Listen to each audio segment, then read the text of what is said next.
As creators in the entertainment industry, we stand in solidarity with the members of SAG-AFTRA who are currently on strike. We recognise and understand the importance of fair compensation and good working conditions, not just for actors, but for all other performers, writers and crew members. So in support of this, we'll be refraining from discussing or promoting any upcoming releases from the Struts studios until the strike is resolved. If you're looking for more information on the strikes, visit www.sagaftra.org. All that being said, as Seen In is not going anywhere, we and your favourite segments are staying right here. So let's get on with the episode. You love a montage, don't you? I love a montage. I love a montage. I just think that you've got very montageable music. Yeah. It's all very it builds up, and that's always when the montage is happening. Exactly. If you listen to the very beginning of that song, there's like a bit of bird song in the background, and that's actual bird song from like his driveway. So, Which is probably It's punk, one of isn't the it? most offensive things that people that like rock will ever hear. Okay, yeah, fine. It's like alternative punk.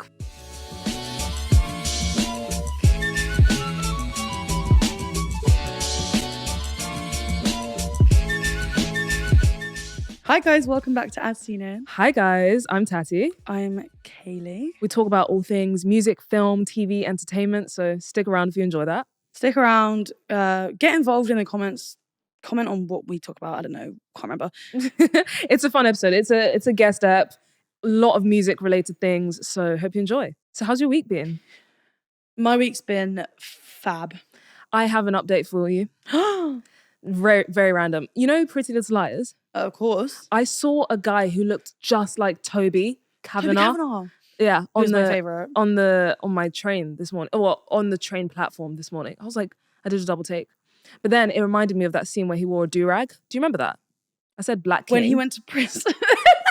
Like, the man couldn't be more white if he tried as well. That's so funny. when he went to prison then was like a cop. Honestly, what a storyline. Such. I had the best time watching Pretty Little Liars. It's like one of my all-time best memories from my early teens. Yeah. I would come home every day from school, I'd get in the bath and I'd chuck on Pretty Little Liars on the iPad and I'd sit there Nice. hours and hours and hours on end. Nice. I loved Toby, he was my fave. And who's your favourite liar? Not Aria. They were all so jarring in their own right. Probably Emily. Okay. I like Miss Emily. Shay Mitchell. Shay Mitchell, I just love her. Yeah. She I seemed don't real. know. Or Ashley Benson's character. I think Hannah had the best growth. Yeah. So I might say Hannah just because she started off as like a bit bratty and annoying, but she never thought she wasn't, if that makes sense. Whereas all the others thought they were so like... Yeah, oh, she was always so cool. direct as well. Yeah, I think Hannah's probably my favourite liar. Yeah. I liked Spencer for a bit, but looking back, Spencer was an absolute pick-me. She was But at the time, I was like, she's so cool. I remember being like, she's so smart, guys. Like, Yeah. listen to Spencer. Like she was like the intelligent, like, I don't know. I liked her, but now I think she's a bit of a pick-me. Sorry, Spencer. Yeah. Okay. Okay. Well, let's do cheeky guess the song before we Oh my introduce the God. main event for today. Let's GTS. Are we doing a theme? Should we do a theme? Okay, I've got a good theme if we do a theme. fine. Go for your theme then. Rock. Really good. Just rock songs. She's really good. Do you know what I mean? Yeah. What? That was the easiest thing I've ever given you in my entire life. Can anybody find me somebody to love? Yeah. Okay, nice. By who? Queen. Yeah. Of course. I'm Yeah. not. I know. I know my rock. So cute. Okay, interesting. Oh, you need to know them. Well, yeah. Hopefully. Somewhere in Neverland is. First of all. I'm sorry. First of all. No, it will make sense in like First of 2 all- episodes time, guys. Yeah. First of all, relevance right now is 0, and you've just said all-time low rock, which is probably It's punk, one of isn't the it? most offensive things It's- that people that like rock will ever hear. Okay, yeah, fine. It's like alternative punk. It's like Yeah, you're so right. it's punk. like pop rock. I don't know. I'd say it's punk. I'd say it's punk. No, Tati, you're gonna get murdered. They're literally okay. Tati, you're gonna get Okay, murdered. fine. Alternative punk, rock, pop. They're great. That's all I know. No? Like emo, yeah, but not Okay, even like should I- emo. should I- Yeah, I don't want to even categorize. But I really like that song. Yeah, so it's a let's great not shit song. on it. Yeah. I'm not shitting on it. I'm just shitting on the categorization. I feel like punk rock is accurate for all time low. Punk. like maybe Punk like the rock. Sex Pistols, not like all time low. Sex Pistols, I'd put that as rock. Okay. Punk rock. It's because I studied punk as a genre, and it wasn't all time low. It was. It wasn't. It wasn't. What It was would it be? like a completely different Neck Deep? scene. Neck Deep, I'd say, is rock. Love Neck I Deep. don't know. I like all these things too, but I'm not going to even bother. Okay, What does it say fine. on their Spotify? I have interest. It said punk. Okay. So yeah, Okay. Anyway, you go next. I really do get you. Okay. We'll We'll do one more each. I'm doing easy ones, just to save. Katie, you have to play the song for me to be able to guess it. By the way, this is my karaoke song. Is it Don't Stop Believing? No.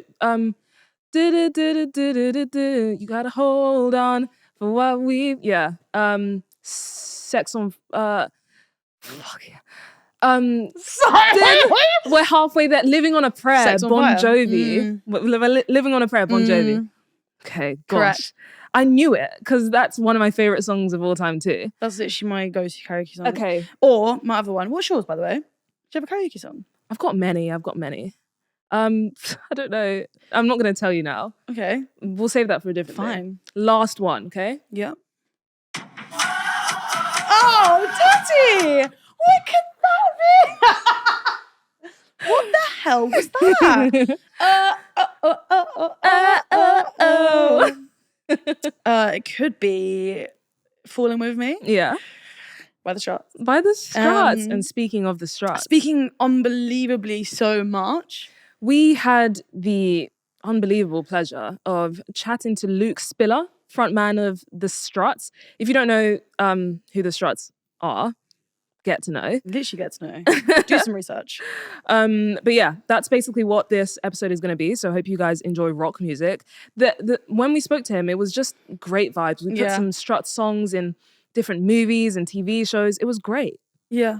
Thoroughly enjoyed. We had a good old chat, which you'll be hearing in a second. Yeah. So, should we introduce Luke? Yeah. Get to it and we'll catch you afterwards, guys. Stay tuned. Hi, Luke. Welcome to As Seen In. Thank you for taking the time to speak with us today. Just in case we've done a terrible job at introducing you, do you want to give us a brief introduction to you, to the Struts, and what you're up to at the moment? Yes, my name is Luke Spiller. I am an English frontman / songwriter / singer from UK-based band The Struts. Sorry, that's pretty much the first sentence of a Wikipedia page, it sounds like. Sorry.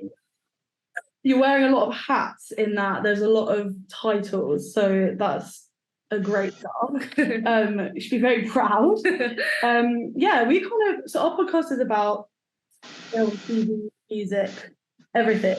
And obviously we're going to teach you a little bit about the Struts and the tour and the new album, etc., etc. But we're also going to intertwine some other things. But we'll wait till we get there. We won't ruin it. What's it now? But do you want to talk? Sorry. Yeah, I was just going to say, you just kicked off your UK and Europe tour. How was your first show? The first show was at Nottingham Rock City, which is a great venue, and it was loud as hell. The audience was really, really loud.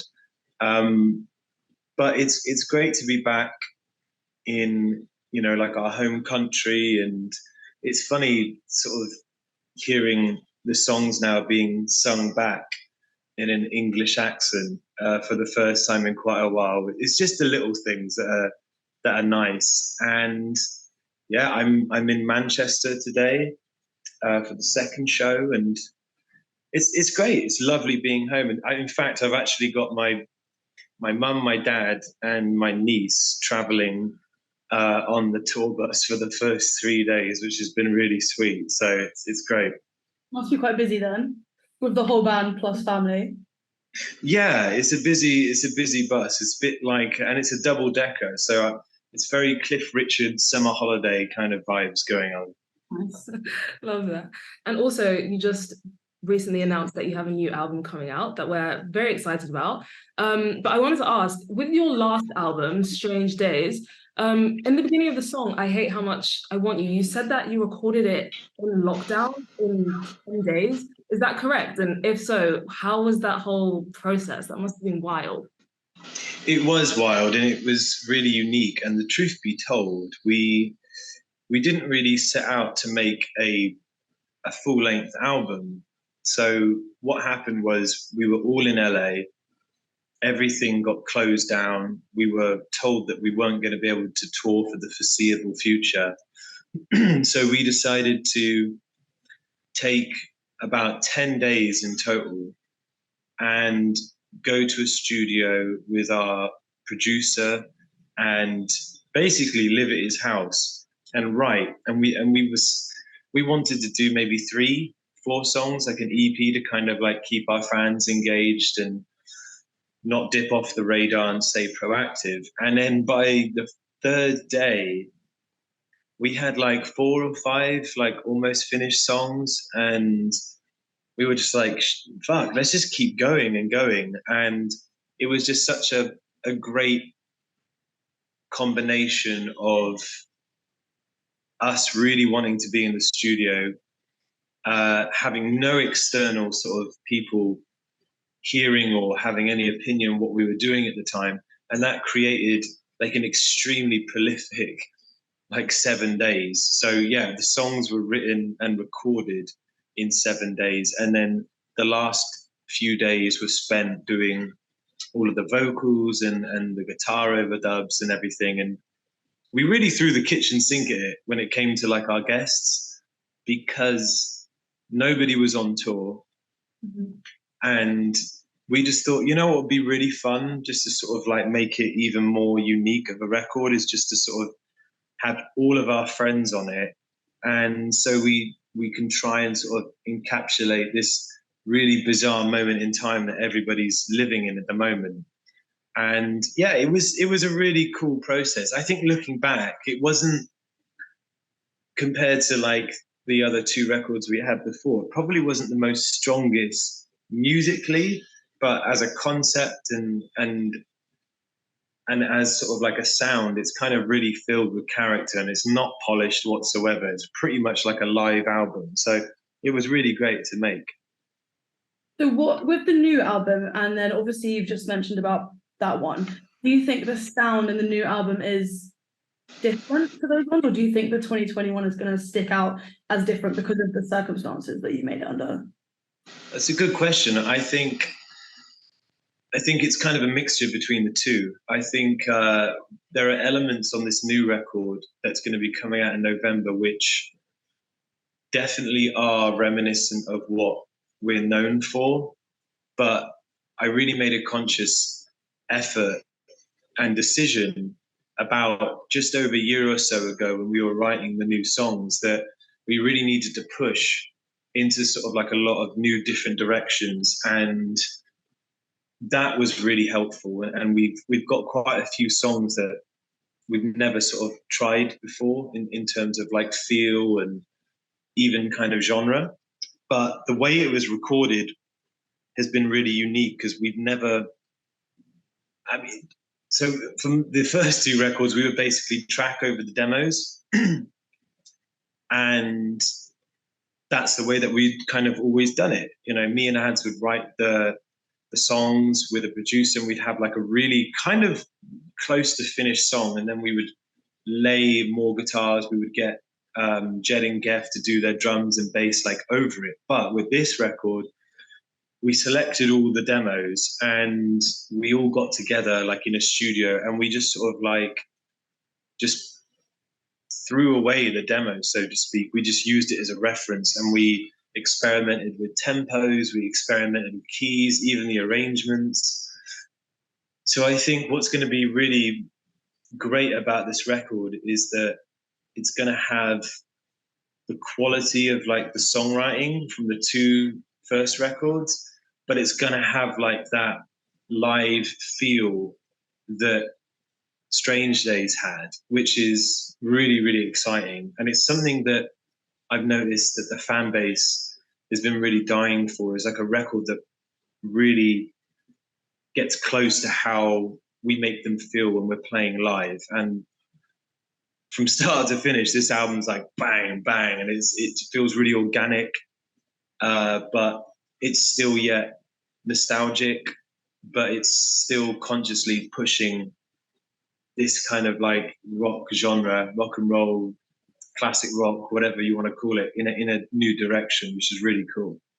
Amazing. Were there any moments like when you were recording this new album that you were surprised where the songs went? Like, yeah, like did you have an existing idea of like, okay, this is how this song is going to be, and then it just turned out completely different when you were recording? Yeah, totally.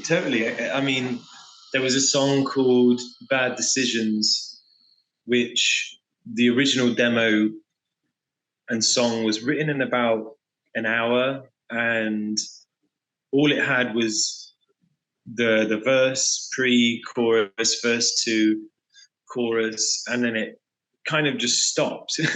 We just kind of ran out of time, and then we just kind of lived with it and sent it around, and everybody was like, wow, this is a really cool idea. So to hear that song go from practically guitar and vocal and no drums and just sort of like a little bit of double tracking and a little bit of harmonies, to sort of then take it into the studio, and you're in this big beautiful room, and you have, and the whole band's looking at each other, and you're all just sort of feeling it out. It just elevated the idea, and it was really inspiring, because then after that we were like, oh wow, well, why don't we try this one that, you know, could even sound better if we approached it in the same way. So yeah, there was many moments like that. Okay, so you said the album's coming out in November, and correct me if I'm wrong, but I believe on tour, if people have VIP tickets, they get to hear a snippet of the album. Is that correct?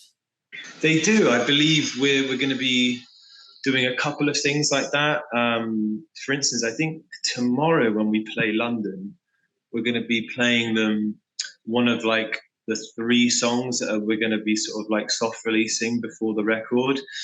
But I don't know the absolute finite details, as usual, for like sort of like preview listening and everything. But that does sound familiar, and it wouldn't surprise me that there is going to be some sort of like preview for people who do pre-order it. So yeah, I mean, I pre-order it anyway. So Little plug, little plug. Well, we're going to be there tomorrow anyway, so we'll have the details. Okay, so we have this segment that we do on the podcast with musicians that we thought would be really fun to do with you. And it's basically, where do you see your music in different film and TV? Like, we know we've heard the Struts music in things like Edge of 17, Umbrella Academy. But firstly, how is that process from your end? Like, do you get approached by these like productions beforehand and have to approve it? Or are you just surprised when you hear your music in different TV shows and films? yeah, that's a good question. I mean, sometimes what's happened in the past, like you mentioned Edge of 17, for instance. So that's a good example of like one half of like let's call it like the sinking kind of side of the music trade, is where, for instance, with that film, they wanted Ballroom Blitz originally recorded by Sweet, and for whatever reason, like either Sweet was demanding too much money, or whoever owned the master of that song was giving them like a big asking fee, or maybe the band themselves didn't necessarily want to. I'm not quite sure, but we were then approached and was like, look, you know, we think that the Struts could be really good at doing this. Like, here's kind of like the budget. Do you want to do it? And we've done lots of things like that. We did one recently for another film where we did a version of I Was Made for Loving You by Kiss. And we just spent the day in the studio, recorded it. And sometimes they get picked up and sometimes they don't. So we've been lucky to have a few really good placements. And then with originals, that's kind of like a complete surprise. Like when we got notified that Sing 2 were going to use Could Have Been Me, we just got this email through via our management, and we were kind of pretty stunned. We were like, wow, like, I love Sing, the first one. I thought it was really great, really original and clever. And I thought the music and the soundtrack for the first film was great. So I was like, wow, like this is going to be brilliant. And of course, like Halsey did a great job. And I loved where it was placed in the film as well. It really suited like the narrative. And that was like a real big moment for us. And it's like I say, when it comes to the originals, it's just kind of like one of those great little surprises that you wake up to. You're like, whoa, okay, like, yeah, approved, let's do it. So you just never know. You really never know. Oh, fair enough. I've always wondered about that. Yeah. I always wonder how that works, but now I know. Yeah, I feel very enlightened. Whoa! We are interrupting this broadcast. Guys, if you're enjoying this episode, please make sure to subscribe and drop us a comment. And also check us out on audio platforms and give us a rate because it really helps us out. Back to the episode. Bye. We have brought to the table 4 or 5 Struts songs that we have both separately sort of curated a film that we think that song would suit. But we're going to go through them and see what you think, or if you have any ideas. So we have we'll start with our examples so that you understand like how this works. So one of my favorites is In Love with the Camera. And I was like, that would work perfectly in like a 90s makeover scene. Think like 27 dresses when she's trying on all the dresses. So that would be mine. I think I picked Pegasus. Is that how you say it? Saya? I don't know how you say it. I'm not seeing it on film. So obviously that sort of anime cartoon side of it is too obvious. So I went for like an 80s montage of, you know, when there's like a scene of someone working out in like the sweatbands and like the tash and the short shorts. I just, every time I listen to that chorus, I'm like, yeah, exactly. You see the vision.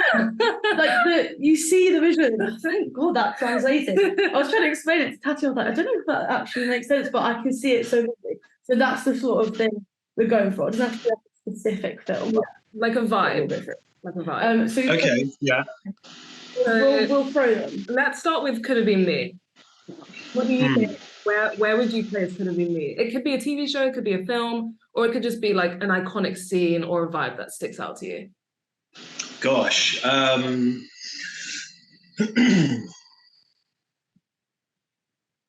could definitely see, because you know sometimes when they'll take a song and they'll kind of like reprise it in different ways. Like I guess the most recent example I could think of was the latest Batman film, where they took the Nirvana song and they kind of like put it in the strings and everything. I definitely think Could Have Been Me is kind of like, I think it could be like Guardians of the Galaxy, like kind of vibe. I know like the third one just came out and I'm pretty sure that, I don't know if that franchise is going to carry on. But if Rocky the raccoon sort of like carries on and has his own films, I could definitely see like a big triumphant moment where it's like in violins, like na na na na. Yeah, really. Yeah, that's actually really okay. I think that's good. What did you go for? That's good. I went for like an Ocean's 11 type vibe, just anything where there's like a cool like montage. Where it's like, just, I didn't want to go with James Bond or like the Bourne series. I felt like Ocean's 11 was a good shout. Yeah, just like one of those like classic spy type. You know. Okay, I agree. Yeah, I agree. Fine. Can we do body talks next? Because I have a really clear vision for this as well. So body talks, Luke, what do you think that would be? I think it would be, the first thing that comes to my head is, do you remember when David Bowie made a cameo appearance in, I think it was the first Zoolander when they do the walk off? Yeah. And it's like David Bowie, and it goes, let's dance, and it just shows that 1 second of the song. Yeah. If they did a third Zoolander, for whatever reason, again, just use, you know, in an alternate reality, I think it would be a great way to reprise the walk-off scene in the Zoolander film, and like him and Owen Wilson having a walk-off, I think would be really, really cool. Yeah. Okay, what did you go for? Okay, because all I think about when I think of body talks is the Victoria's Secret fashion show, because that's when I first heard. So I can only think of like, I thought like a James Bond movie where like the Bond girl betrays James Bond, but I don't know if that happens in any of the Bond movies, but that's like a scene I feel like that body talks would be good for.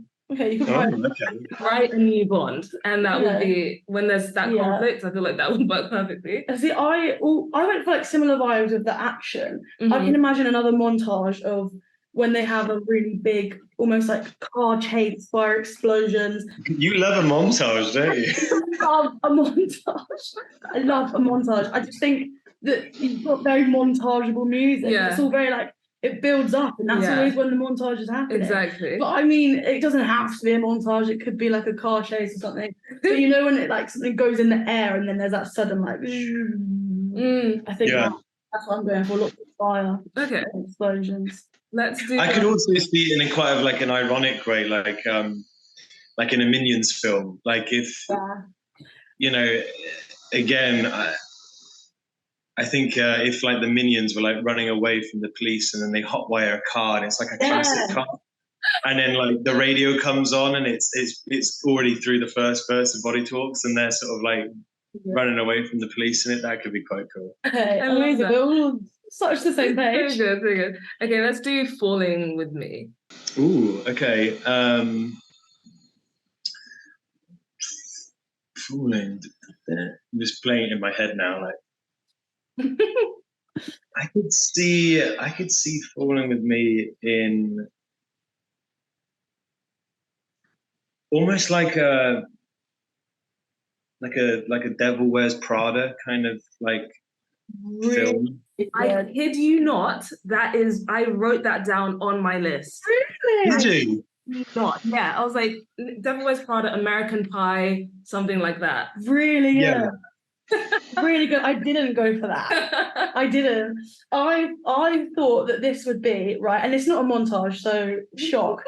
It's basically, you know, at like the end of a, I don't want to say like bad, like teen drama, but you know when there's like an end where there's a concert and they've done a song, like the people, the characters are singing a song. You know, like Ultraviolet in Angus Songs and Perfect Snogging, when there's like, it's just this great scene at the end where there's like a rock band and then like everyone's like, that's what I was picturing. Okay, I was picturing Aaron Taylor Johnson up there singing with me. The only other thing that comes to my mind is, you know, have you seen Twilight, the baseball scene where there's supermassive black hole? Yeah. That's really good. Yeah, I thought that could be a good one too. That scene specifically. I like that. Yeah. I'm happy with all of these placements, by the way. If my publicist, you know, I'm approving all of these placements. You know, bring me the money. You know. Yeah, we'll take a little bit. Okay, that's good. I like. You guys can get 5%. Oh, thank you so much. So kind. Very generous. Very generous. Okay, and then what do we have next? Kiss This. See, I've got a really good one for Kiss This. But you guys. Ooh. Take the stage. Oh gosh. I mean, it's been used quite a bit, that one. It's been used in like a horror film. It's been used in TV shows. Not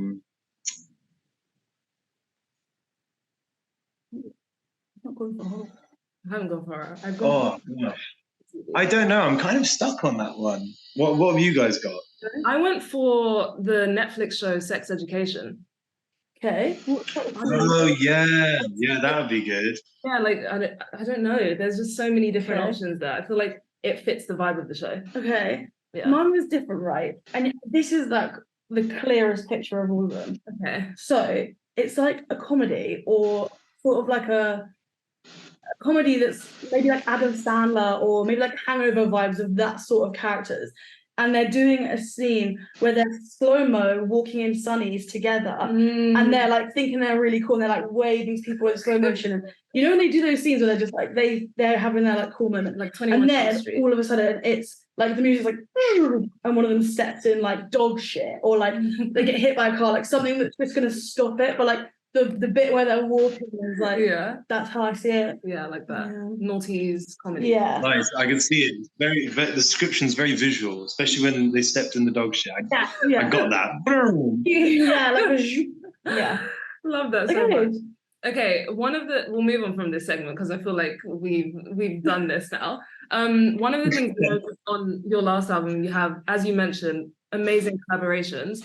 What's that process like for you? I know you mentioned you're friends with a lot of the people you collaborate with. what's the whole process like? Like, how do you approach them? Do you write together? What is it like? Yeah. Well, for the most part, it's just sort of like a case of the song gets done, and if we really want to have a feature, you know, I don't necessarily. We haven't written things with someone in mind. You just sort of live with it, and you're sort of like, do you know what would be really cool? Like with the Strange Days record, for instance, we were like,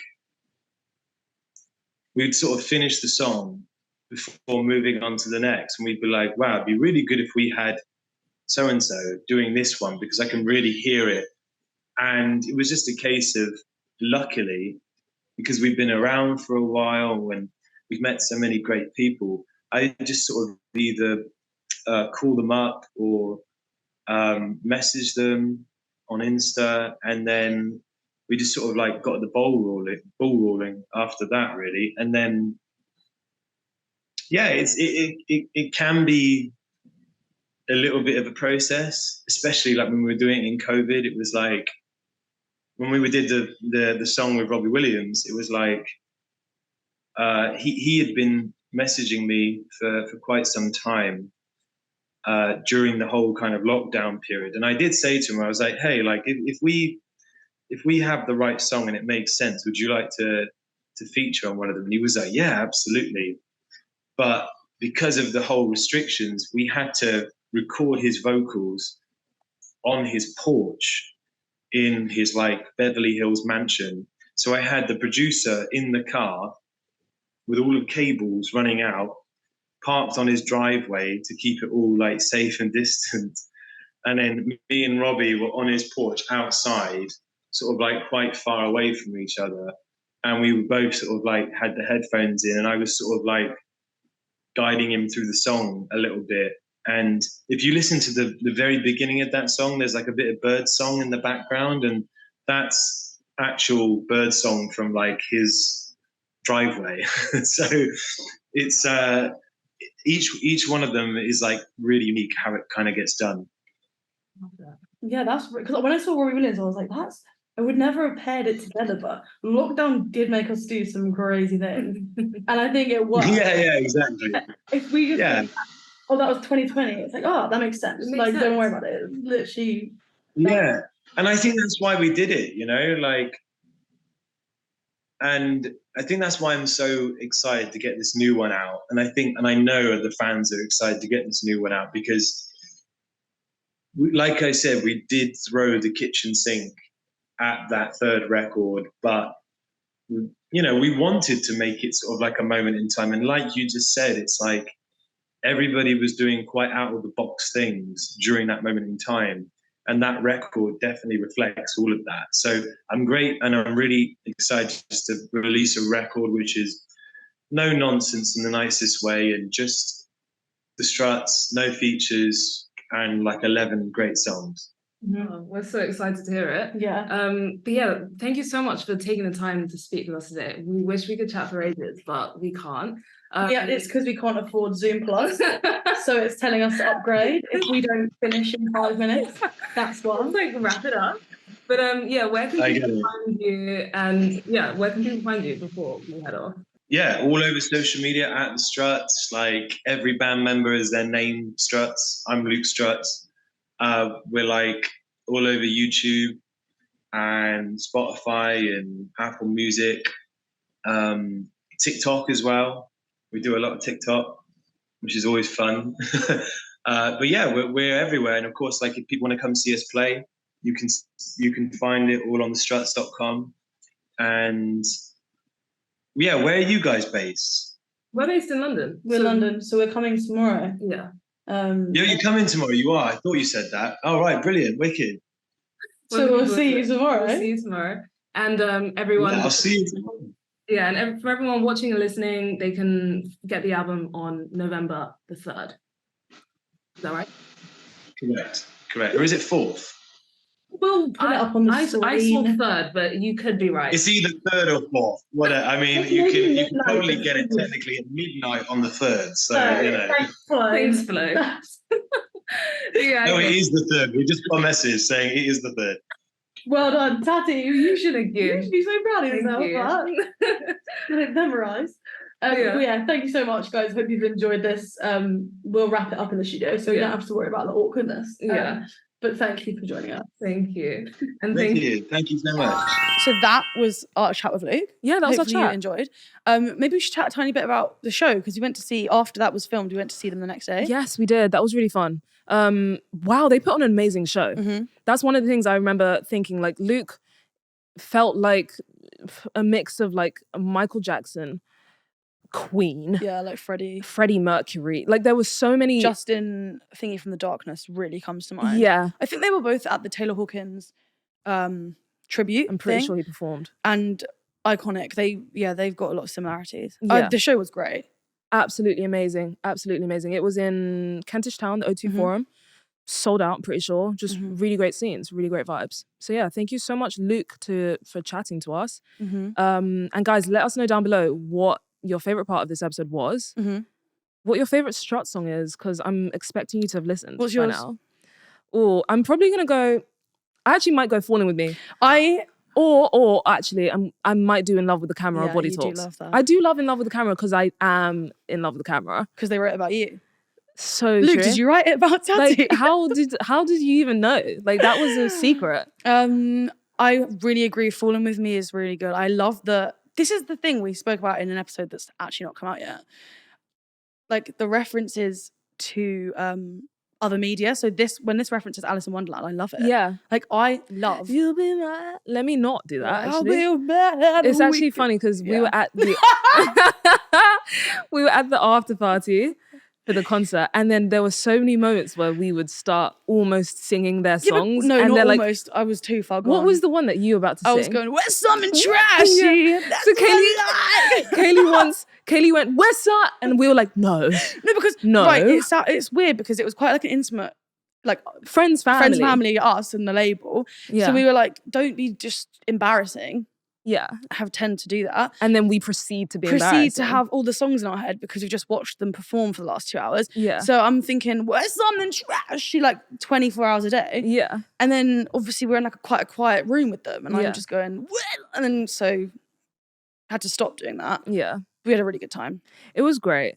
But before we end, actually, we should do a cheeky recasting to finish everything off. Yes. And we should. seeing as we spoke about The Devil Wears Prada with Luke, Yeah. how about we recast Yeah. Meryl and Anne? So Meryl, my girl, Miranda.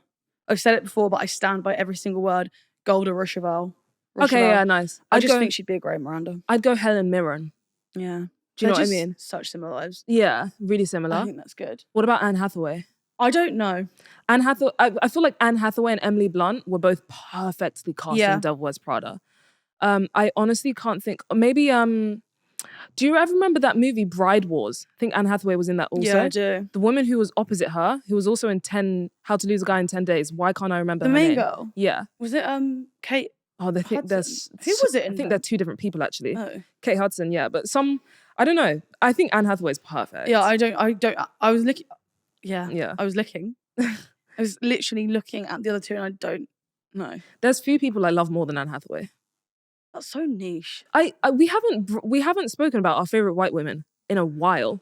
Yeah. Remember in season 1, we were Yeah, talking we about that loved the- list all the time. It's been a minute. But anyway. Yeah, she's so high. I just haven't seen many things she's in. What? I know. I just haven't. I'm sorry. Okay, well, that's for another day. Yeah. Guys, make sure you like, comment, subscribe, and turn notifications on. And also leave us a rating so you don't, so you help us out, basically. We need it. Who would you recast in Devil Wears Prada, and what's your favourite Struts song? Okay, catch you next time on I've seen him.